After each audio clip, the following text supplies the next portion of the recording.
আসসালামু আলাইকুম। সংবাদের সময়ে আপনাদের সবাইকে স্বাগতম। বাংলাদেশ আওয়ামী লীগ পতনের পর থেকে প্রকৃতপক্ষে কি করছে, কি ধরনের কর্মকাণ্ড করছে, এই বিষয়গুলো কিন্তু মূলত বাংলাদেশের যারা গোয়েন্দা সংস্থায় কাজ করছেন, তারা কিন্তু বিশদভাবে নজরদারির মধ্যে রেখেছেন। বিশদভাবে নজরদারির মধ্যে রাখার অন্যতম কারণ হচ্ছে বাংলাদেশ আওয়ামী লীগ বাংলাদেশের রাজনীতিতে ফিরে আসুক। এগুলো বর্তমানে যারা প্রশাসনিক ব্যবস্থা রয়েছেন, তারা কিন্তু কোনোভাবে চান না।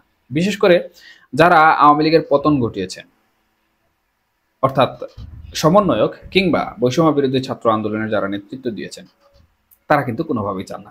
আর এই যে অন্তর্বর্তীকালীন সরকার আমরা দেখতে পাচ্ছি আমাদের চোখের সামনে, এই অন্তর্বর্তীকালীন সরকার প্রকৃতপক্ষে কাদের সরকার? আমি বলতে পারি যে বাংলাদেশের একটি একটি প্রেক্ষাপট হয়েছে, যার প্রেক্ষাপটে একটি অন্তর্বর্তীকালীন সরকার গঠিত হয়েছে। কিন্তু প্রকৃতপক্ষে বাস্তবতাটা কি এরকম? কখনোই না। বরঞ্চ বাস্তবতা হচ্ছে যারা আওয়ামী লীগের পতন ঘটিয়েছে কিংবা যারা এই জুলাই এবং আগস্ট মাসে আন্দোলন করেছে, তাদের মাধ্যমে একটি অন্তর্বর্তীকালীন সরকার গঠিত হয়েছে এবং তাদের নিয়ন্ত্রণেই কিন্তু এখন অন্তর্বর্তীকালীন সরকার রয়েছে। যদিও এখান থেকে একজন ছাত্র সমন্বয়ক বের হয়ে এসে, উপদেষ্টা ছিলেন তিনি নাহিদ ইসলাম, উনি বের হয়ে এসে একটি রাজনৈতিক দল গঠন করেছেন উনার যে সমন্বয়করা ছিল সেই সমন্বয়কদের নিয়ে। তবে আরো দুজন সমন্বয়ক এখানে কিন্তু উপদেষ্টা পরিষদে রয়েছেন। এছাড়াও প্রকৃতপক্ষে সবাই মূলত জুলাই আন্দোলনের সাথে অনেক সূক্ষ্মভাবে জড়িত ছিলেন। সেহেতু এখানে বলা যায় যে অন্তর্বর্তীকালীন যে সরকারটি রয়েছে এটি কিন্তু তাদেরই সরকার এবং তারা কোনোভাবেই চাইবে না যে বাংলাদেশ আওয়ামী লীগ রাজনীতিতে ফিরে আসুক। এখানে বহির বিশ্ব থেকে আসা চাপগুলো অন্য প্রসঙ্গের দিকে নিয়ে যায়, সে বিষয়ে আমি কোনো কথা বলছি না এখন।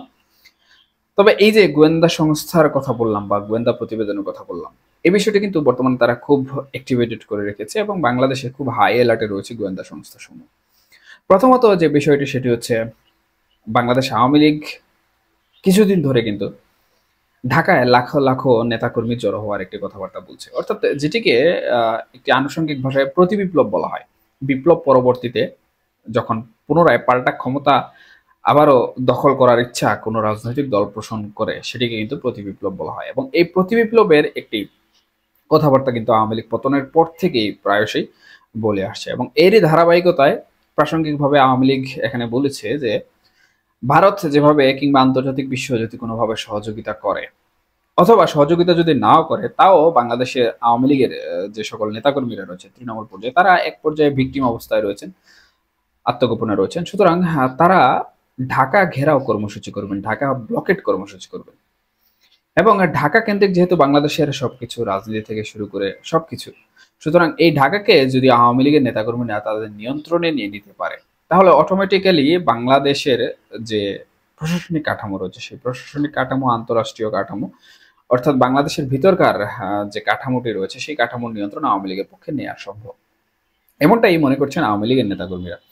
এবং এই বিষয়টি যদি নিয়ন্ত্রণে তারা নিতে পারেন এবং আন্তর্জাতিক যে সহযোগিতা রয়েছে, আন্তর্জাতিক সহযোগিতার মাধ্যমে যদি শেখ হাসিনা বাংলাদেশে ফিরে আসেন, তাহলে শেখ হাসিনাকে পুনরায় ক্ষমতায় বহাল করানোর একটি প্রিপারেশন আওয়ামী লীগ নিচ্ছে। এই ধরনের কথাবার্তা কিন্তু সামাজিক যোগাযোগ মাধ্যমগুলোতে বেশ ঢালাওভাবে প্রচার হয়েছে এবং বাংলাদেশের জাতীয় বেশ কিছু গণমাধ্যম কিন্তু এই বিষয়গুলো প্রচার করেছে। এই যে বিষয়টি, এই বিষয়টি নিয়ে অন্তর্বর্তীকালীন সরকার বেশ চিন্তিত এবং অন্তর্বর্তীকালীন সরকার কিন্তু বাংলাদেশের যে সকল গোয়েন্দা সংস্থা সমূহ রয়েছে সেই সকল গোয়েন্দা সংস্থাকে হাই অ্যালার্টে রেখেছে এবং এই ধরনের কর্মকাণ্ড কর্মসূচিকে ট্রেকিং করার জন্য, অনুসন্ধান করার জন্য তাদেরকে কিন্তু দায়িত্ব দেওয়া হয়েছে। এবং গোয়েন্দা সংস্থা যে প্রতিবেদন দিচ্ছে বা গোয়েন্দা সংস্থা সমূহ যে রিপোর্ট দিচ্ছে, তাতে তারাও বলছে যে বাংলাদেশ আওয়ামী লীগ শক্তিশালী হয়ে ফিরছে এবং বাংলাদেশ আওয়ামী লীগের কি পরিকল্পনা রয়েছে এটি প্রকৃতপক্ষে এখন পর্যন্ত সামনে আসেনি। তবে মে জুন মাসে বাংলাদেশ আওয়ামী লীগের বড় একটি পরিকল্পনার ছক তৈরি হচ্ছে।